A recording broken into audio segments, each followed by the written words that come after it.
I'm Allegra Stein, and welcome to another edition of Ideas for Coaches.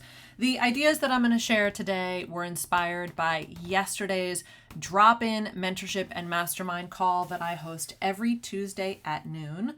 It's called Tuesdays at Noon, and you can start anytime. It's where I provide one-on-one mentorship in a small group setting, and you also get this really cool mastermind energy from all the other awesome coaches in the room.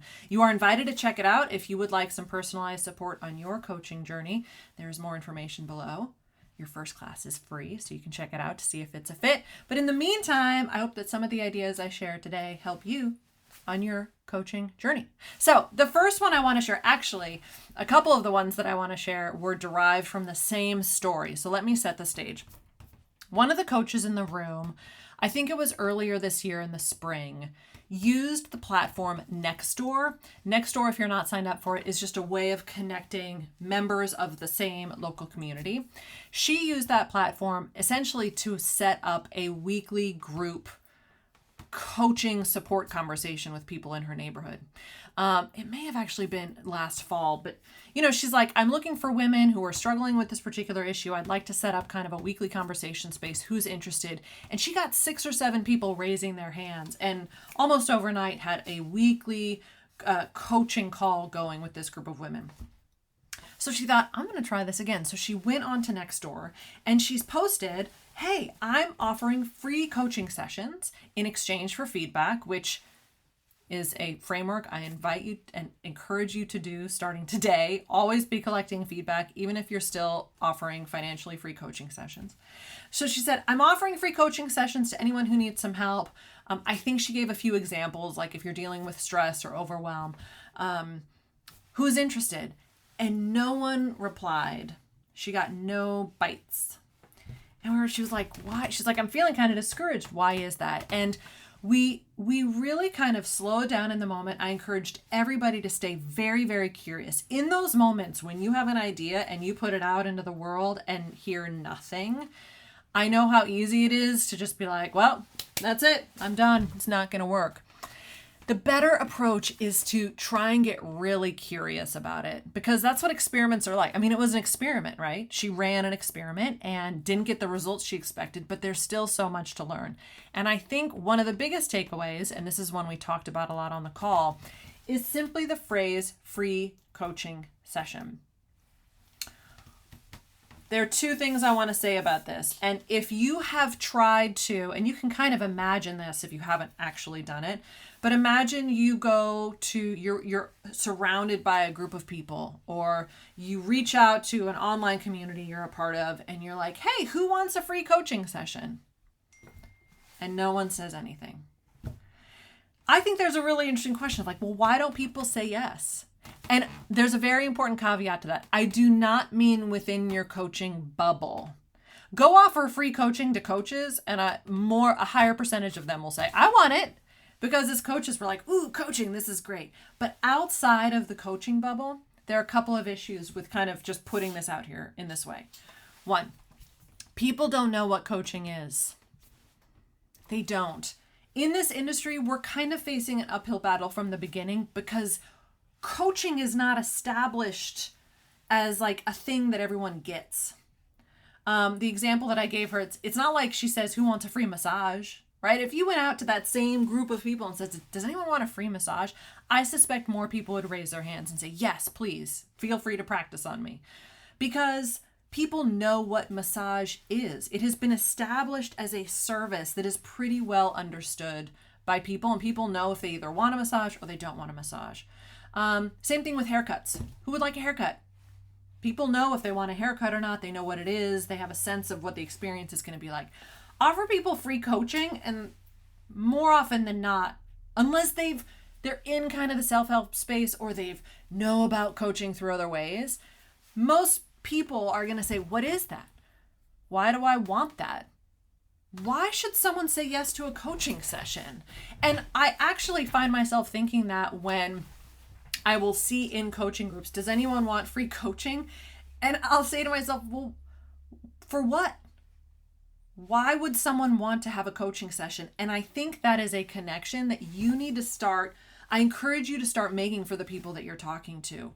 But we kind of have this burden on us to describe and teach people what coaching is and what it helps people do. Because to put this out here in this way, it doesn't land in the same way that I think other service industries might. So that's one thing to think about. The second thing that I want to say about this statement is the word free. Again, I think that's another thing. It's happened to me a lot. I'm like, why aren't people signing up for this free thing? The answer, I believe, and again, this is just the way that I've come to see things, is that even if it's financially free, it's not really free. Because people pay with more than just dollars. People pay you with their time, people pay you with their attention, and people pay you with their participation. And those three things, I would argue, are far more valuable than the dollars they might give you.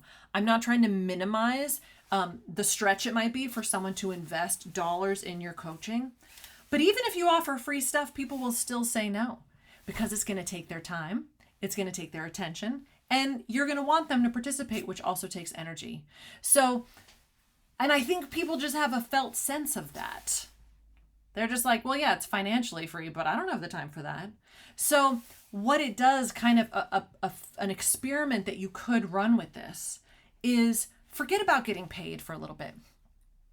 Forget about getting paid. Can you fill your available calendar? You look at your calendar for the next week and you're like, well, I have this many hours to be coaching.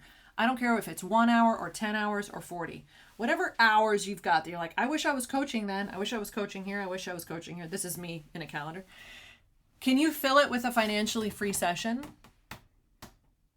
And if you can't, why not? Why is it? And I think, among many reasons, which we can talk about maybe at another time, is it because people are paying for things even if they're not paying dollars?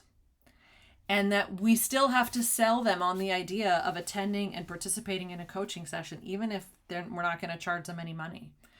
Because they're highly aware of like, well, that's going to take my time and my attention, and participate? What? It's like, so just some things to think about when it comes to that phrase. I would love to know what you're hearing in this one. Please share your comments below. The second thing that I want to share about this particular story and this particular coach is that she also told us about how she had pitched a class, I think it was around mindfulness, like mindfulness and eating or mindfulness and emotions, to a local community learning center. I think I'm butchering all of the finer details of what she did, but essentially she has this class in mind and she posted it at this learning center and 15 people signed up. And she was so excited. She's like, oh, I put the thing out and 15 people have signed up. And we got curious again, stay curious. Why did 0 people raise their hands for this on Nextdoor and 15 people raised their hand over at the Community Learning Center for her workshop? And what it did was that it highlighted how important it is to think about, the way we put it, it's like the pond that you're fishing in. That the people, let's say, in the Nextdoor community in that moment, weren't looking for this. They weren't looking for this. This didn't show up on their feed and like meet an immediate need. The people at the community center, though, are primed for learning. If they are coming there, if they are checking out those class options, they already want to be learning. They are looking for an opportunity to sign up for something that they're interested in and a class that they want to hear more about. So when she put her offer and her idea there, that group of people was ready to respond to it. They were almost looking for it. So think about that when you are putting ideas out into the world. If you are putting your ideas in front of a group of people that aren't looking for that idea, you're going to hear very little. But take that same idea and put it in front of a group that's looking for it, and you're going to get a much, I think, more robust and vibrant response. All right, the last idea that I want to share, I'm at 9.5 minutes. I just want to make sure that I'm honoring your time, is that if you want to work with people who are on a journey that you have been on. So another coach on the call really wants to support new moms because she herself is coming off of those very early, kind of intense months with a new baby. She now wants to teach and share ideas for moms that are still in that space. And one of the things that's coming up for her is like, but I'm not an expert. I'm not an expert. Like, I'm nervous about teaching this stuff because it's just the things that have worked for me.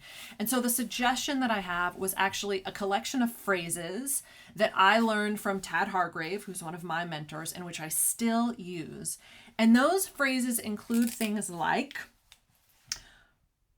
based on my own experience, this is something that I've learned. Or, as I've come to see it, this is my perspective on things. You've probably heard me use those phrases a lot. I try and use them often because I'm not trying to position anything that I teach as the expert way.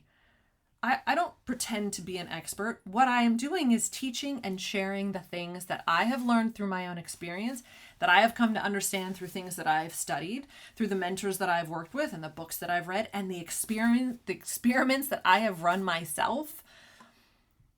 But I'm always trying to just frame it as the way that I've come to see it. Take what works and leave the rest. And if you're at all wanting to serve a community of people who are going through something that you've been through, but you're reticent to teach or share ideas because you don't feel like you're an expert, then don't position yourself as one. Don't say that you're an expert in this thing. Say, I've been through it too. Here are some things that I have learned that I hope help you as I have come to see it, or the way that I now understand things as a result of my own experience. Steal and use those phrases to contextualize what you're going to share. And my hope is that it takes some of that edge off and frees you up to start talking about and sharing the things that have helped you, because they may help someone else, which is why we're all here. Thank you so much for listening. Which one of these is most sticky? Share it in the comments below. If you would like some personalized help, all of these ideas came out of one-on-one mentorship and conversation that I'm doing every week, Tuesdays at noon. If you would like some for yourself, sign up for your first free class. I'd love to have you sometime. And thanks so much for watching these Ideas for Coaches. Talk to you again soon.